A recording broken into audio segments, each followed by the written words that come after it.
단독 7년 만에 돌아온 가수 김용빈. 30억대 강남 새집 입주.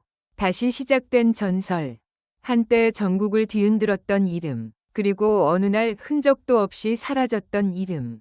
김용빈. 수많은 사람들의 머릿속에서 서서히 희미해져 가던 그 이름이 마치 예고 없이 떨어진 번개처럼 다시 세상 가운데로 내리꽂혔다. 그 시각, 강남의 한 고급 주상복합 건물 38층. 아직 짐도 다 풀지 못한 새집 거실 한가운데에서 한 남자가 조용히 앉아 있었다. 그의 앞에는 단출한 테이블과 종이컵 하나, 그리고 식지 않은 커피 한 잔.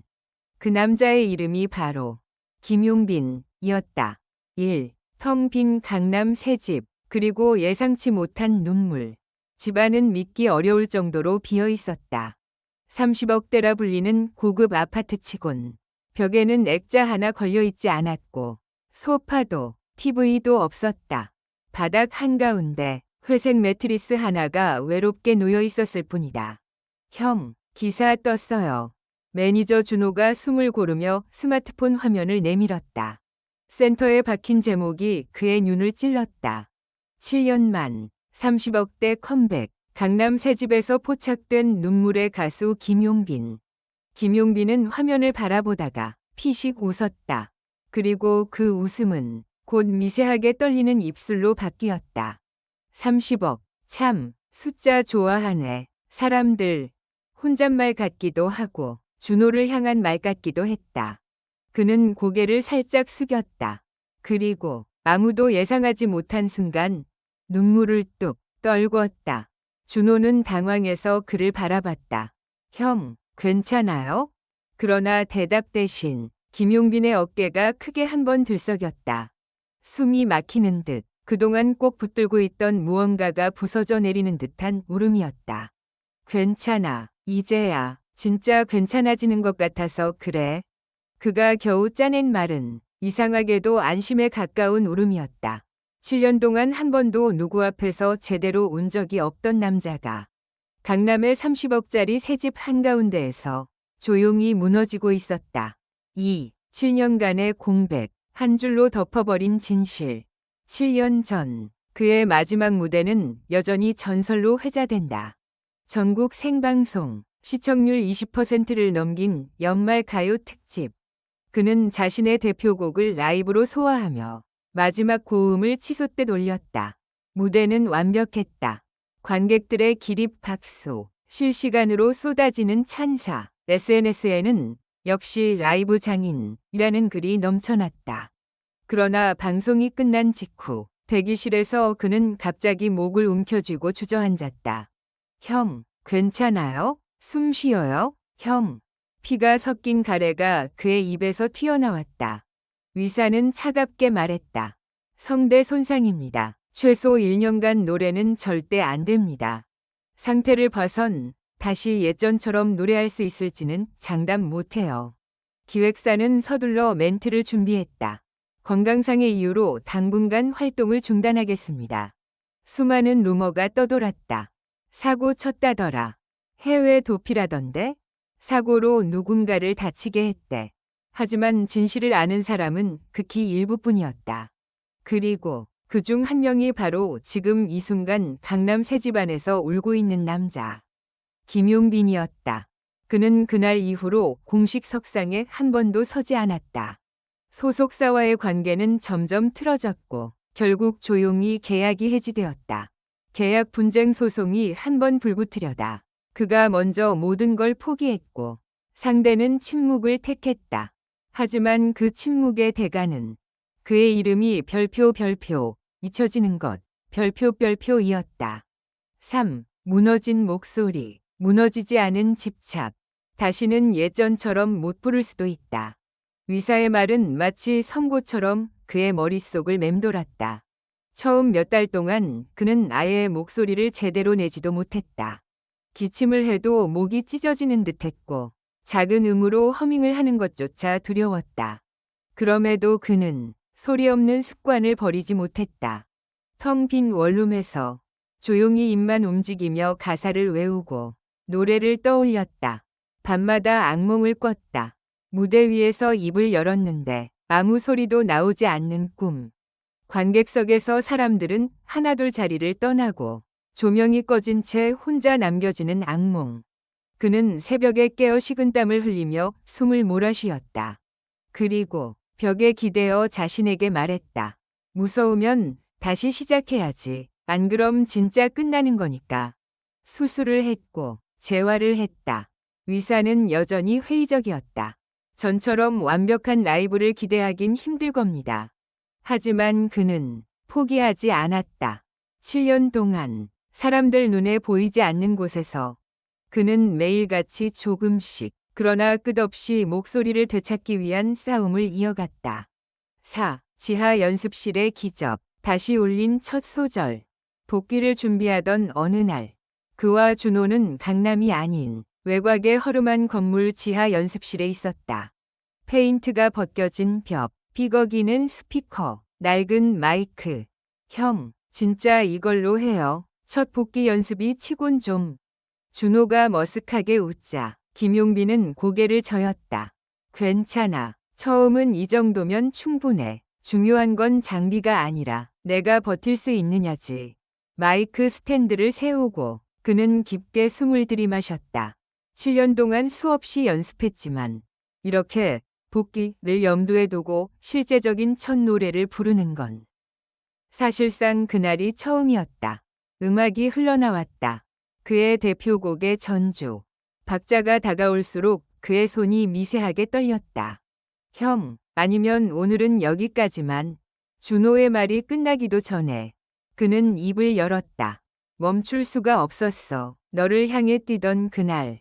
첫 소절이 튀어나오는 순간 연습실 공기는 완전히 달라졌다. 잡음 섞인 스피커, 울리는 마이크, 어색한 반주. 그 모든 허술함에도 불구하고 그의 목소리는 명확하게 공간을 채웠다. 7년 전과는 달랐다. 조금 더 거칠고, 조금 더 낮았고, 조금 더 상처가 남아 있었다. 그러나 분명히 살아있는 목소리였다.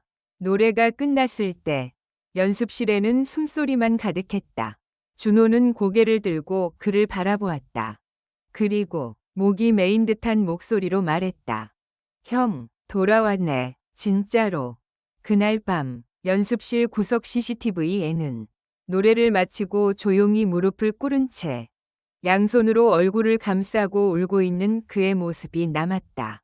누구에게도 공개되지 않은 진짜 의미의 별표 컴백 첫 장면 별표이었다. 5. 30억 강남 계약. 숫자 뒤에 숨은 두려움. 그의 복귀 소식은 생각보다 빨리 퍼져나갔다. 작은 공연장 라이브 영상 하나가 SNS를 통해 입소문을 탔고 진짜 돌아왔네? 목소리 아직 살아있다. 7년 공백이 맞냐? 댓글은 점점 늘어났다. 영상은 점점 공유되었다. 그리고 그 영상을 본 사람 중에는 다수의 방송 관계자, 기획사, 그리고 투자자들이 있었다. 며칠 뒤 한 기획사는 파격적인 제안을 들고 나타났다. 컴백 앨범 제작 전액 지원, 전국 투어 콘서트, 예능 및 음악 방송 패키지 출연, 그리고 강남의 30억대 새집 지원. 우리는 김용빈 씨 이름 자체에 투자하는 겁니다. 대표의 말에 김용빈은 손을 조용히 깍지 낀 채 물었다.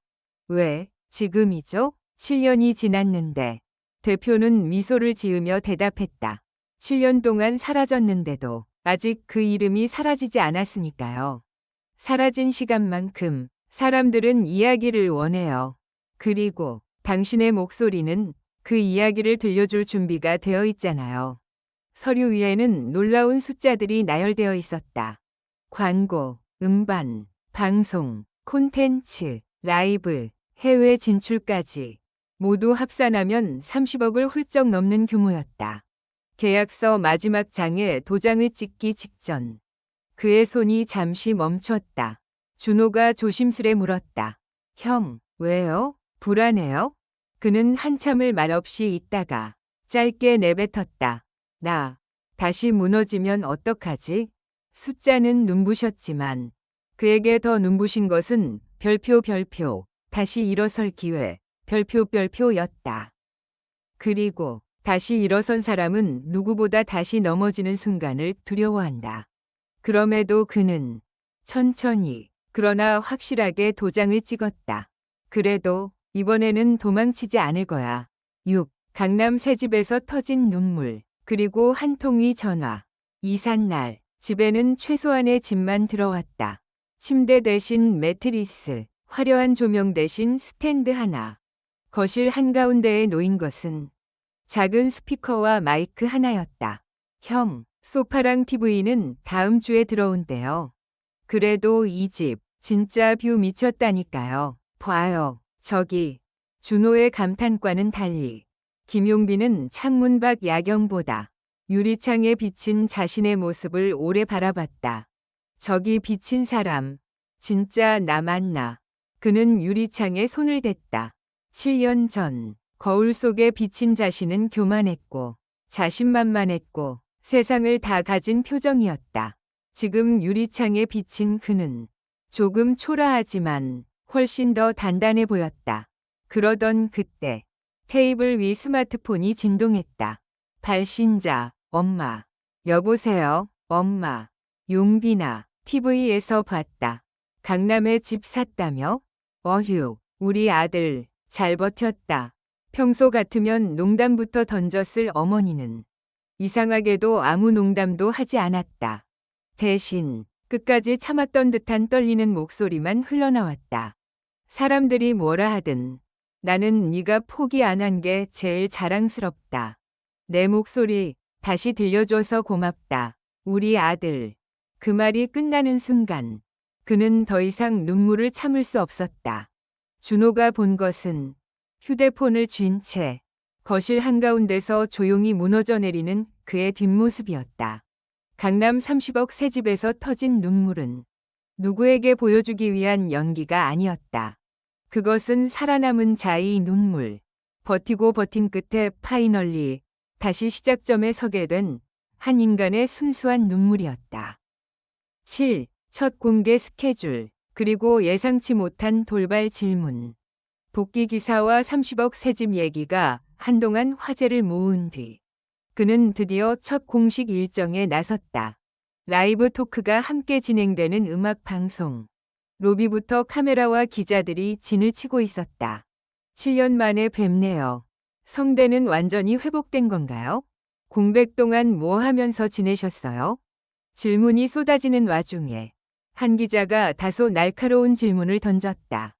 혹시 당시 계약 분쟁과 관련해서 이제라도 하고 싶은 말 있으십니까? 그때 진실이 뭐였는지 사람들은 아직도 궁금해합니다. 준호의 표정이 굳었다. 스태프가 제지하려 하자 김용빈이 손을 들어 막았다. 그는 잠시 숨을 고르고 말했다. 그때 제가 너무 어렸다. 제 목소리만으로 세상을 다 바꿀 수 있다고 착각했었어요. 그래서 제일 중요한 걸 놓쳤죠. 기자는 그 제일 중요한 것이 무엇이냐는 듯 눈을 빛냈다. 계약서도 조건도 돈도 아니었어요. 가수한테 제일 중요한 건 무대에 서는 거거든요. 근데 전 그 무대를 지키지 못했습니다. 변명할 수 없는 제 잘못도 있었고요. 모두가 숨죽여 그의 말을 지켜봤다. 하지만 그 일에 대해 이제 법정에서 시비를 가르기보다는 무대 위에서 제 이름을 다시 증명하고 싶습니다. 과거의 진실보다 지금의 노래로 증명하는 쪽을 선택했습니다.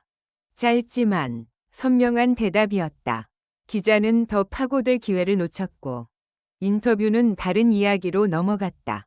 그러나 그 질문은 그리고 그의 대답은 그날 저녁 수많은 기사 제목으로 재구성되었다.